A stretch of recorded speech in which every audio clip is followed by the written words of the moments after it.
Welcome. In this video, I'll show you how to fix iPhone if it's stuck on red battery screen. Alright, if you find this video helpful, please leave a like and subscribe to the channel for more such tutorials. Now, first up, gotta try to use a different charger or cable. Okay, if you're using a newer iPhone device, just make sure that the brick or the power brick is at least 20 watts.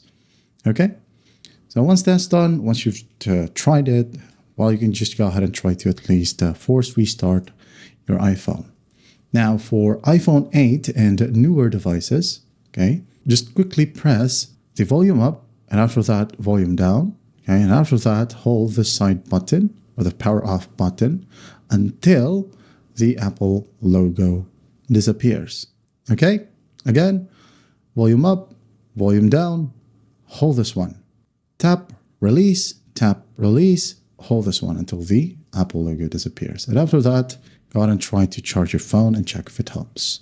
Now for iPhone 7, just press and hold the volume down right here button and then the power button simultaneously. Again, this one and this one simultaneously for about until the Apple logo disappears. Okay? Now if that doesn't work, go ahead and try to at least clean the charging port. You could go ahead and choose to use a soft bristled brush or a wooden toothpick to remove dust, lint, or debris that might be blocking the charging pins. All right? And if all else fails, you can put your phone to recovery mode. But that's for another video. Just go ahead and let me know in the comments below if you wanted me to create a video about recovery mode, okay?